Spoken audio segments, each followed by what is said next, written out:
Get in the game with NFL Sunday Ticket from Rev TV. You'll get every game every Sunday afternoon from around the league. Plus, NFL Sunday Ticket gives you up to 8 live games on one screen with Game Mix. You'll get that died and woke up in football heaven experience when you upgrade to NFL Sunday Ticket Deluxe, including Red Zone, the channel dedicated to every scoring play from every game. And if you add Rev TV HD to NFL Sunday Ticket Deluxe, you'll be entered to win big weekly prizes with NFL Wildcard Mania. Get in the game with NFL Sunday Ticket. Webshop Taxes revealed this as a PLP and religious leaders slam government's new gaming bill. The constitutional referendum could be postponed, plus the Prime Minister says we're in a kill or be killed situation. We've got those stories and a whole lot more coming up tonight. I'm Voni Toot and NB12 starts now.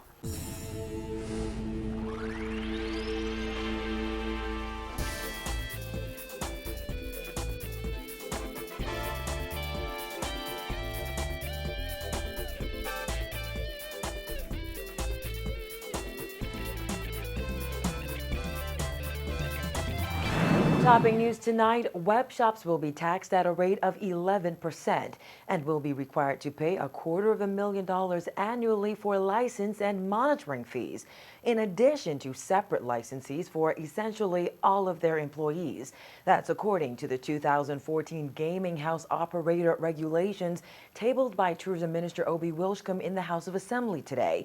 He also tabled the new gaming bill, which maintains the discriminatory elements that prevent Bahamians from gambling in casinos and foreigners from gambling in web shops. Jasmine Brown takes a look.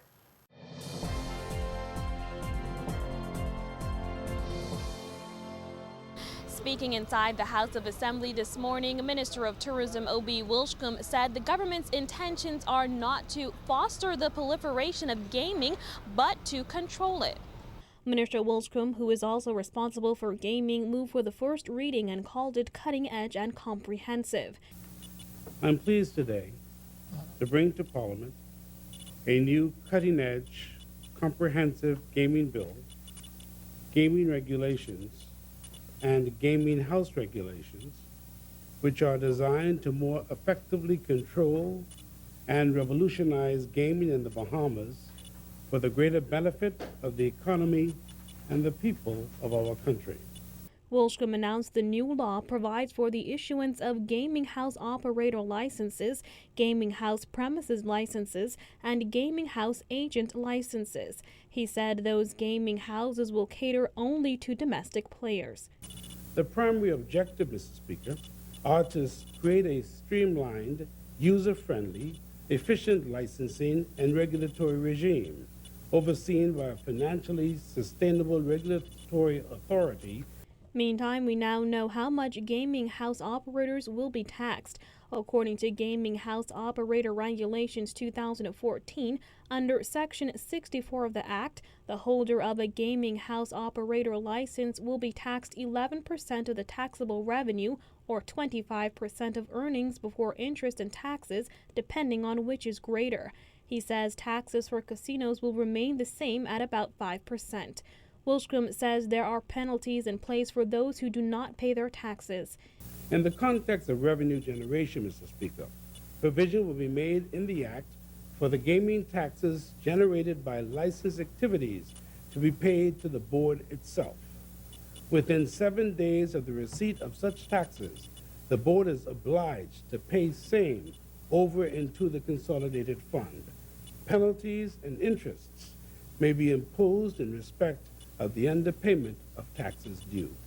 We also now know how much those annual licenses will cost. According to the 2014 regulations, the gaming house operator license and monitoring fee will cost $250,000. The gaming house premises license will cost $2,000.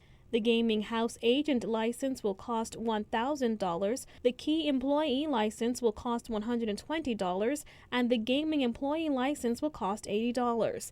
Wilshcombe told his colleagues that government's position on regulating web shop gaming has evolved because of certain realities which emerged following the outcome of last January's referendum. The realities, he said, can no longer be ignored. The governor of the central bank has drawn attention that web shop operators were acting as bankers and hiring bank employees for their purpose. Concern has been expressed with regard to the violations of the country's international obligations, which could have severe consequences for the Bahamas' vital financial services industry. After wide consultation, Mr. Speaker, and in order to preserve and protect the national interest, the government has decided that the right thing to do in the circumstances is to regulate web shop gaming. Wilstrom says the legalization calls for the protection and treatment of gambling addicts to be managed by an independent body. The program is to be funded by the gaming industry and is to provide information on dangers of gambling. And after much speculation, we learned today the legislation provides for a national lottery in the future. A new provision has been included in the gaming bill to empower the minister to authorize the conduct of a national lottery in the Bahamas and to appoint a service provider to operate the national lottery under a management contract. The gaming bill further provides for the minister to make regulations governing the management contract. The gaming bill also confirms the ongoing illegality of all other lotteries other than any national lottery that may be implemented, charitable lotteries, private lotteries, lotteries which are incidental to certain entertainment and events, the numbers game when offered by a holder of a gaming house operator license. Reporting for NB12, I'm Jasmine Brown. Former Gaming Board Chairman Dr. Andre Rollins slammed the gaming bill today, saying it breeds nothing but corruption and discrimination. Rollins says he won't support the bill because he wasn't a part of the creation process and he refuses to be a part of something that will have dangerous results. Kyle Joaquin has that angle. For Charlotte MP Dr. Andre Rollins says before he was fired as chairman of the gaming board, he was never invited to any of the meetings in preparation of this new gaming bill. And he says he knows the reason why. Rollins says he isn't opposing the bill for opposition's sake, insisting the government knew just what it was doing when officials kept him and other members of the gaming board out of the many meetings held to craft the revised gaming bill. He says it not only discriminates against Bahamians, but invites corruption within the gaming industry. I don't know what the motives were as it relates to why I wasn't invited in on those meetings, but I know enough to know that had I been invited, now, no member of the appointed board was invited. No member. And it speaks to the point that I raised earlier.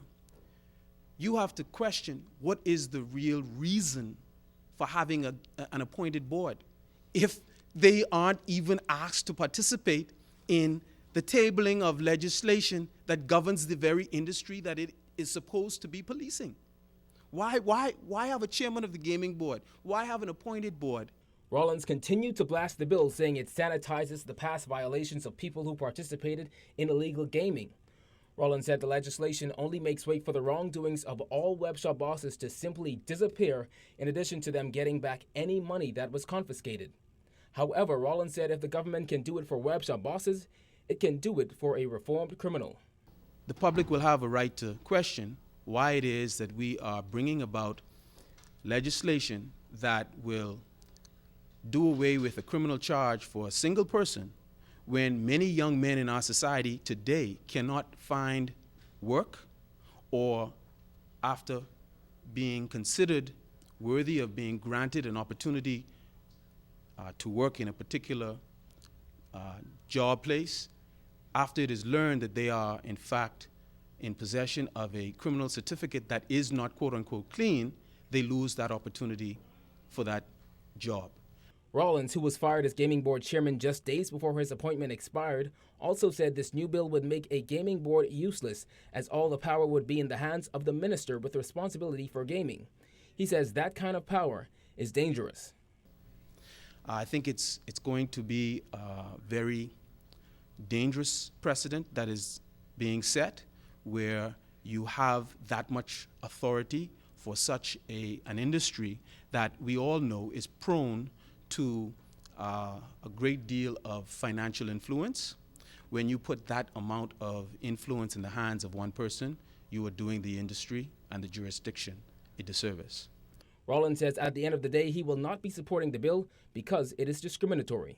For me or any member of the government or opposition to come into this place and perpetuate discrimination against its own people who put them in this place, in my view, is a non-starter. It's unacceptable, and it does not, in my view, demonstrate a commitment to modernization. Nobody who has been given the remit to come in this place to represent the Bahamian people should be perpetuating discrimination against its own. Rollins said the government intentionally withheld the revised gaming bill from backbenchers until it was tabled in Parliament because officials knew some of those MPs would have a problem with it. Reporting for NB12, I'm Kyle Joaquin. As the gaming bill and regulations were tabled today, leaders of the Bahamas Christian Council sat in the visitors' gallery wearing all black, saying they are mourning the death of our democracy. Religious leaders called the Christie administration's decision to go against the results of last year's failed gambling referendum reckless and insisted it's not too late for the Prime Minister to change his mind. I would just say that, as has been said before, today is a very sad day for democracy in our country. Leaders of the Bahamas Christian Council say they wore black today because they witnessed the death of democracy in the Bahamas. Pastor Cedric Moss says religious leaders sat in the visitors' gallery of the House to not only protest the tabling of the amended gaming bill with their presence, but to represent the tens of thousands of Bahamians who voted no in last year's gambling referendum. He says this situation will not end the way Prime Minister Christie expects it to, insisting the regulation of web shops will lead to untold agony. The Prime Minister is the representative of one of the poorest constituencies in the country. And this bill, should it pass, is going to result in the further impoverization of those people and is going to cause them to just experience untold agony going after a hope that would not be realized. Moss and Christian Council President Reverend Ranford Patterson told reporters the Christie administration's decision to go against the will of the people is a miscarriage of our democracy. We just wanted to come here to see for ourselves that after the vote no, Bahamians went to the poll and made their voices known, that the government ignored them and still went ahead and do what they wanted to do. There is no amount of trying to make a case to say that the reason the results are being ignored is because of what the governor of the central bank said. The Prime Minister knew that prior to the referendum, but because he did not get the result that he wanted, they're taking this approach. But I would say to the Prime Minister that he is not the ultimate authority in our country, God is. In the January 28, 2013 gambling referendum, voters overwhelmingly rejected the regulation and taxation of web shops as well as the establishment of a national lottery. Government now plans to regulate numbers houses and make taxation retroactive to July 1st. Pastor Lyle Bethel says MPs should not support the gaming bill if the majority of their constituents voted no. And he said he would abide by what the people said. He is not abiding. That is an unprincipled and reckless position that he's taking. And we call on the Prime Minister yet again to withdraw from this reckless act, to remember the soul of this nation. I believe the Bahamian people are now caught between the devil and the deep blue sea. Following the recent killing of a man charged with the murder of an alleged gang leader, Prime Minister Perry Christie addressed the issue of bail in Parliament today, saying crime has evolved into a kill or be killed situation.